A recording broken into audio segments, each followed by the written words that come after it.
মুচি ও ব্রাহ্মণের কথা। নারদ মুনি প্রতিদিনই পরমেশ্বর ভগবানকে দর্শন করার জন্য একবার বৈকুণ্ঠে গমন করেন। একদিন তিনি যখন কোনো একটি পথ দিয়ে যাচ্ছিলেন, তখন এক বিজ্ঞ ব্রাহ্মণের সঙ্গে তার পরিচয় হল। ব্রাহ্মণ প্রতিদিন ৩ বেলা স্নান করেন এবং তার আচার আচরণ সমস্ত কিছুই অত্যন্ত সুন্দর। ব্রাহ্মণ নারদ মুনিকে প্রশ্ন করলেন, হে মুনিবর, আপনি নিশ্চয়ই ভগবান নারায়ণের কাছে চলেছেন। আপনি কি দয়া করে তার কাছে জানতে পারবেন যে কবে আমি মুক্তি লাভ করতে পারব? নারদ মুনি বললেন, ঠিক আছে, আমি পরম প্রভুর কাছে অবশ্যই আপনার প্রশ্নের উত্তর জানতে চাইব। এরপর পথে যেতে যেতে নারদ মুনির সাথে এক মুচির দেখা হল। নারদ মুনিকে দর্শন করে মুচি জানতে চাইল, হে মুনিবর, আপনি কি বৈকুণ্ঠে পরম প্রভু স্বয়ং নারায়ণের কাছে যাচ্ছেন? নারদ মুনি বললেন, হ্যাঁ, আমি বৈকুণ্ঠে পরমপ্রভু নারায়ণের দর্শনে যাচ্ছি। তা শুনে মুচি বিনীতভাবে নারদ মুনিকে অনুরোধ করলেন, তাহলে হে মুনিবর, আপনি কি কৃপা করে আমার হয়ে তার কাছে জিজ্ঞাসা করবেন যে কবে আমি এই জন্ম মৃত্যুর বন্ধন থেকে মুক্তি লাভ করব? নারদ মুনি তাকেও কথা দিলেন, ঠিক আছে, আমি তোমার এই প্রশ্নের উত্তর জেনে আসব। এবারে নারদ মুনি বৈকুণ্ঠে পৌঁছে ভগবান নারায়ণের সাথে সাক্ষাৎ করে তাকে প্রণাম নিবেদন করলেন। ভগবান নারায়ণ নারদকে দেখে বড়ই প্রীত হলেন।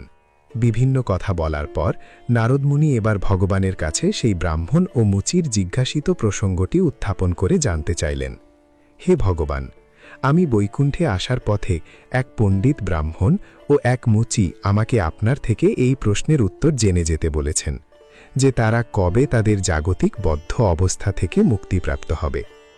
এখন আপনি বলুন তাদেরকে আমি কি উত্তর দেব? প্রশ্ন শুনে ভগবান স্মিত হেসে বললেন, ও আচ্ছা, এই কথা। মুচি এই জন্মে শরীর ত্যাগের পর আমার কাছে এই বৈকুণ্ঠে চলে আসবে।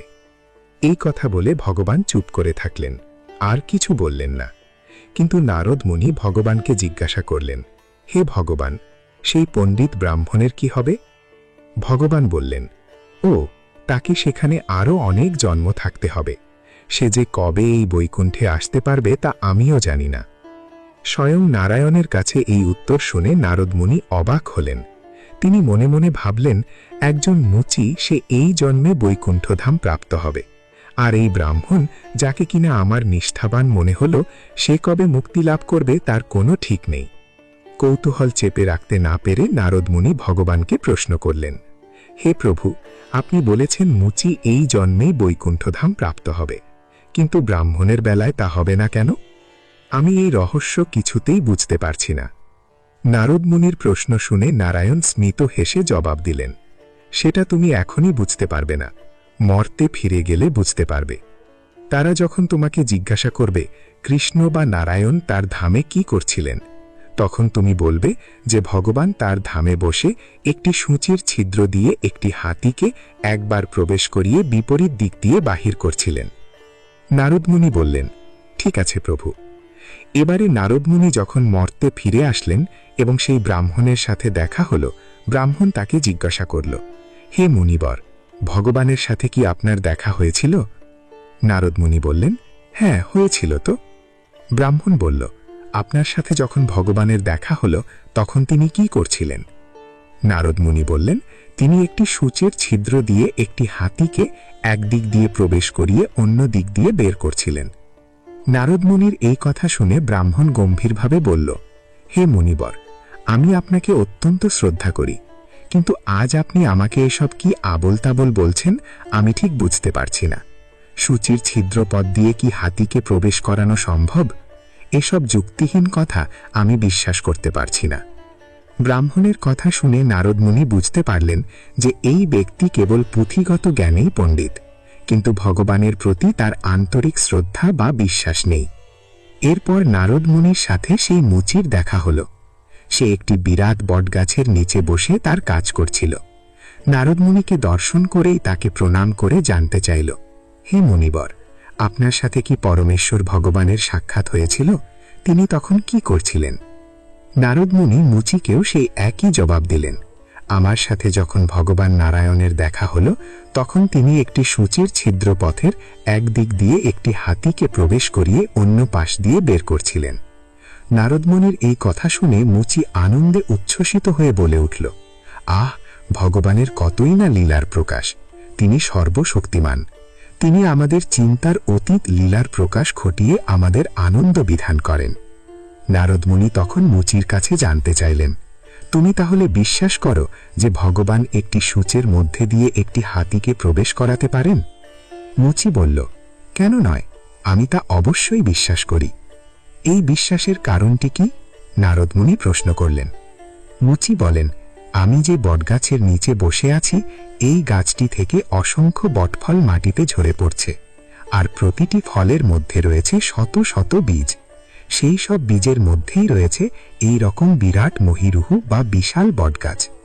এরকম একটি ছোট্ট বীজের মধ্যে যদি এত বড় একটি বিরাট বটগাছ থাকতে পারে, তাহলে একটি সূচের ছিদ্রপথ দিয়ে ভগবান যে একটি হাতিকে প্রবেশ করাবেন, তাতে সমস্যা কোথায়? তার পক্ষে কোনো কিছুই অসম্ভব নয়। তাই আপনার কথা বিশ্বাস না করার তো কোনো কারণ থাকতে পারে না মুনিবর। নারদমুনি তখন হৃদয়ঙ্গও করতে পারলেন যে কেন ভগবান নারায়ণ বলছিলেন মুচি এই জন্মেই দেহত্যাগের পর বৈকুণ্ঠধাম প্রাপ্ত হবে, আর সেই বাহ্যিকভাবে নিষ্ঠাবান ব্রাহ্মণের কেন জন্মে জন্মে মুক্তিলাভ হবে না। মুচির কথা শুনে নারদমুনি ভাবলেন যে এই হচ্ছে ভগবানের প্রতি প্রকৃত ভালোবাসা এবং বিশ্বাস। এটি কোনো অন্ধ বিশ্বাস নয়, বরং এ বিশ্বাসের পেছনেও রয়েছে পূর্ণ যুক্তি বা কারণ, রয়েছে অচলা ভক্তি। ভগবানের কার্যকলাপ নিয়ে কখনো কোনো সন্দেহ করা উচিত নয়, কেননা ভগবান সর্বজ্ঞ ও সর্বশক্তিমান। তিনি ইচ্ছে করলেই যে কোনো কিছুই করতে পারেন, যা আমাদের জড় জাগতিক মানুষের কাছে বোধগম্য হয় না। আমরা সীমাবদ্ধ, কিন্তু ভগবান সীমাবদ্ধ নন। তিনি অসমর্থ, অর্থাৎ কেউ তার সমান হতে পারে না। আমাদের কাছে ভগবানের কার্যকলাপ সমূহ অচিন্তনীয়। ঠিক যেমন বটগাছের ফলের মধ্যে অসংখ্য বটগাছ নিহিত আছে, তেমনি ভগবানের প্রতি আমাদের ঐকান্তিক বিশ্বাস ও শ্রদ্ধা ভক্তির মধ্যে রয়েছে ভগবানের অপার করুণাময় কৃপা, যা লাভ করলে আমাদের আর কিছুই চাওয়ার থাকে না।